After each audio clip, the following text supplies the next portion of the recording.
Assalamualaikum warahmatullahi wabarakatuh.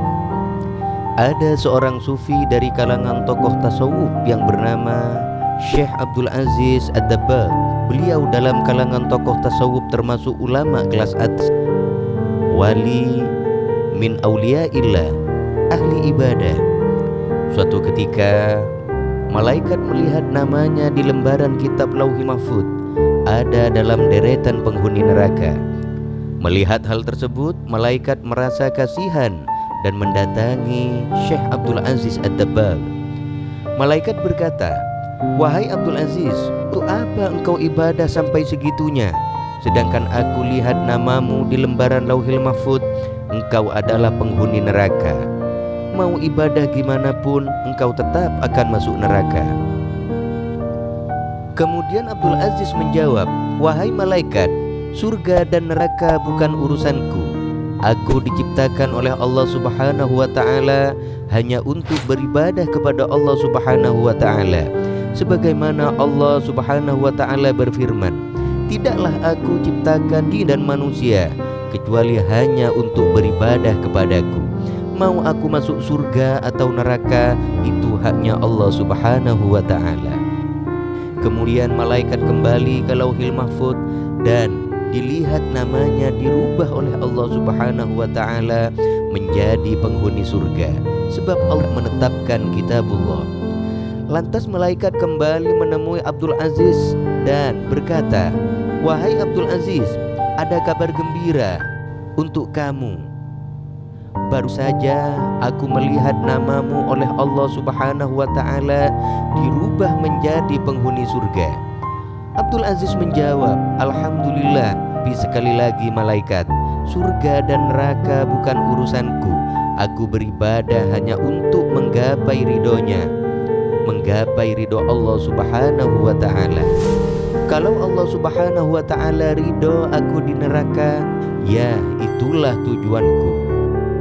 Malaikat pun takjub dengan keikhlasan Abdul Aziz dalam beribadah dan berkata, "Wahai Abdul Aziz, ikhlasmu inilah yang membuat Allah ridho dan merubah nama menjadi penghuni surga." Lantas Abdul Aziz bertanya kepada malaikat, "Kalau ikhlasku tadi yang membuat Allah ridho kepadaku, lalu kira-kira dosa apa yang membuat Allah Subhanahu wa ta'ala murka kepadaku sehingga aku menjadi penghuni neraka?" Kemudian malaikat bercerita, "Engkau ingat ketika engkau masih kecil, ketika umurmu sekitar 15 tahun. Engkau ingat ketika engkau tidur di kamar tidurmu. Kemudian mendengar suara langkah kaki ibumu menuju tempat tidurmu untuk menyuruhmu membeli sesuatu di pasar. Karena engkau mendengar suara langkah kaki ibumu menuju kamarmu, lalu engkau pura-pura tidur padahal engkau sudah bangun agar engkau tidak disuruh pergi ke pasar. Ketika ibumu membuka pintu kamarmu dan melihatmu masih tidur, ibumu merasa kasihan dan tidak jadi menyuruhmu ke pasar. Sebab engkau ibumu Allah Subhanahu wa ta'ala murka dan menjadikan namamu sebagai penghuni neraka." Mendengar cerita dari malaikat, Abdul Aziz pun beristighfar memohon ampun kepada Allah Subhanahu wa ta'ala. Semenjak kejadian tersebut, Abdul Aziz Ad-Dabbagh di sisa umurnya tidak pernah berceramah kecuali tentang berbakti kepada orang tua. Setiap orang yang datang kepada beliau selalu diwasiatkan untuk berbakti kepada orang tuanya.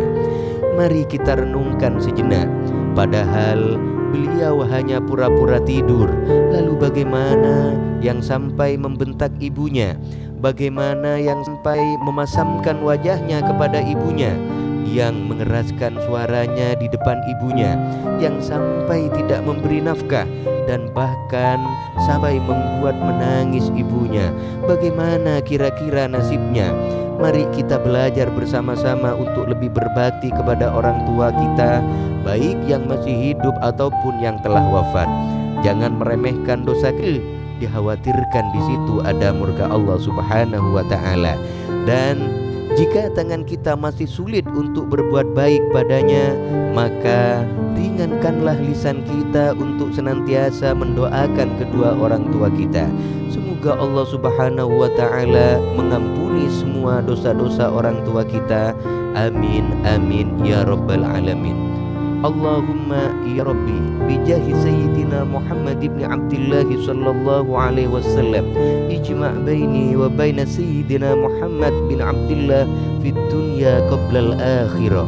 Ya Allah ya Tuhanku, dengan pangkat keagungan pemimpin kami Nabi Muhammad putra Abdullah, pertemukan aku dengan beliau di dunia ini sebelum pertemuan akhirat. Amin amin ya rabbal alamin. Terima kasih, semoga bermanfaat. Wassalamualaikum warahmatullahi wabarakatuh.